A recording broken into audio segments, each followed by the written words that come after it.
Scary Reddit stories. Today I felt unusual today. I woke up feeling different. It was a work day, and I followed my routine by cracking my right hand's knuckles, then my left hand's. But something didn't feel quite right. I did it a couple more times until I felt better. In the shower, I accidentally bumped my right shoulder against the glass door. I tried to balance it by bumping my left shoulder against the wall, but it only made me feel worse. I ended up banging both sides of my shoulders against the surroundings until I felt some relief. I hopped out of the shower and began brushing my teeth. I cleaned each and every tooth with ease. Now it was time for my tongue. I tried to maintain the brush's position on the center of my tongue. If I accidentally deviate to either side, no problem. I'll just brush the other side and fix it. My hand is not quite as precise as a surgeon's one. And deviate I did. I tried to fix it the usual way, but something about today was off. I brushed my tongue for so long I almost gagged. My mouth is clean now. Better get dressed and head out. On my way to the train station, I noticed people with their brains floating above them, tethered to their heads by a thin string. I tried not to focus on it, but today, it bothered me more than usual. Nothing new about this, I repeat to myself. I see this all the time, but I feel it much more today.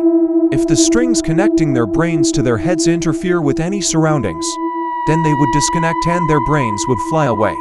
And I can't let that happen. Sometimes my eyes emit a laser that shoots out and hits anything I look at. Today the laser was more vivid than ever.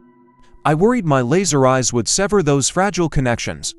I have to look away, I said to myself, and so I did. I closed my eyes. That's better. Now all I had to do was get to the train station without looking at people or their floating brains. Despite my efforts, and amidst compromising my own vision and rushing to the station, I bumped into a person, quite hard. She fell down and cracked her head on the pavement. I opened my eyes and looked at her. She fell down to her side. The right side of her head is bleeding. She's still alive and awake. I breathe in with relief. But my compulsions have enslaved me more than ever today. I get down on my knees and grab her head. Barely conscious, she looks at me. I can sense the fear in her eyes. I turn her head to the other side, then bang it on the ground. Oh, that's much better. Whilst doing all this, I failed to prevent my laser to cut the string binding her brain to her head. Her brain is floating away.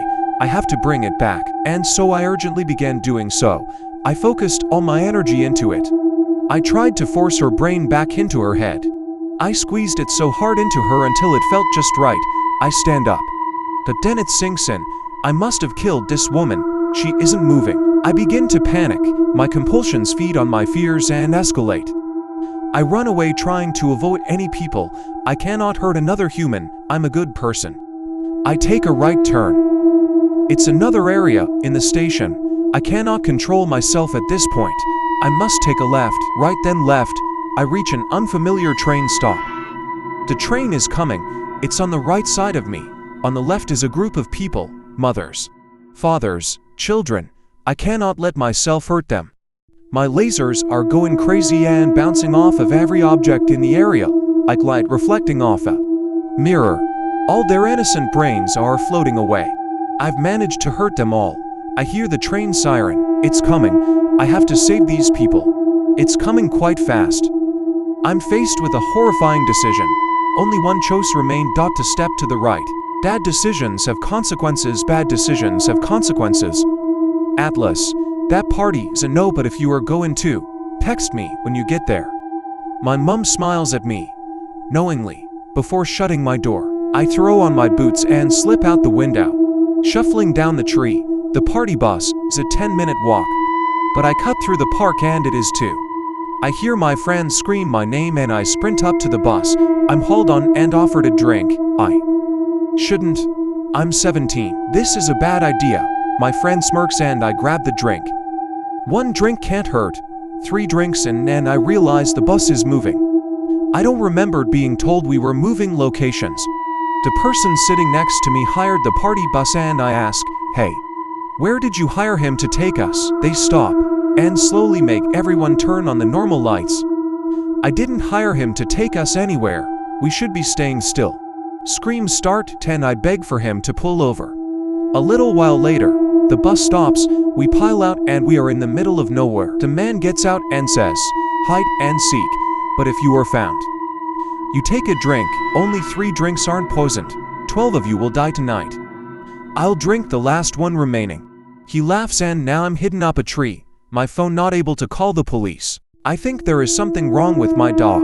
So I, 24 single female, live in a somewhat small house that my parents left me with before they die. It's a 2-story house, and in the middle of the woods. I only took the house because I am struggling with money problems. And with inflation these days, it's almost impossible for me to get a home. At first it was scary to live here, because it was in the middle of the woods, and if you've seen any horror movies, it almost always happens in the woods. That's why a few months ago, I got my dog, Bruno. I don't know what breed he is or what he is mixed with, but he is a strange one. And at the adoption center, the employees gave him to me with no extra adoption fees, saying how he is old and that no one wanted him. Not even the adoption center wanted him, which seemed a little odd at first, but hey, I saved a few extra dollars. All he does is sit in front of the sliding doors that lead to the outside, just sits and stares. He doesn't bark or whimper or anything. He doesn't either. And sometimes, when I look at him, I get a weird feeling.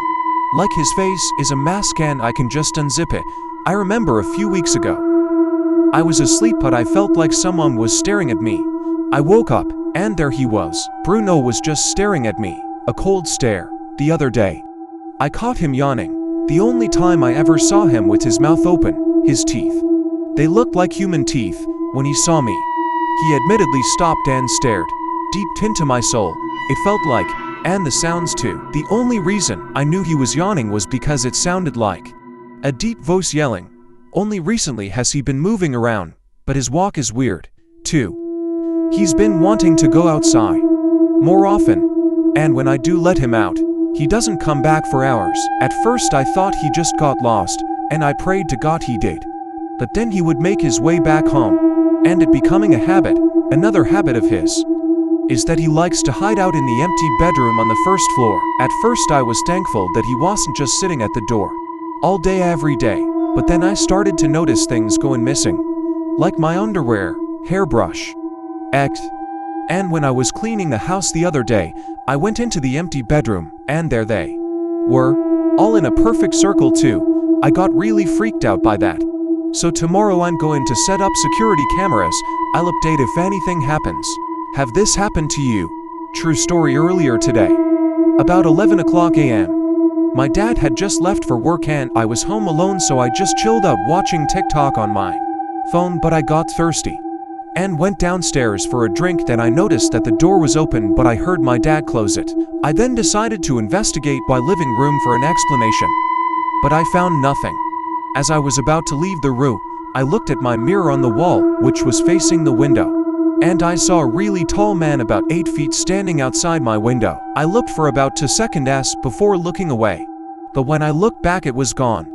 I quickly ran back upstairs to call my mom and tell her everything. I explained to her what happened, and she said not to worry, so I calmed down. After I hung up, after a while, I started hearing footsteps in my kitchen and coming upstairs.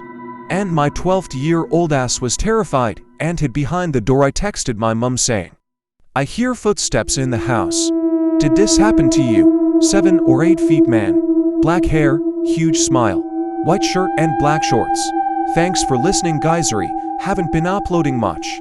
I've been pretty busy with starting my new job and whatnot, but I hope you enjoyed this video.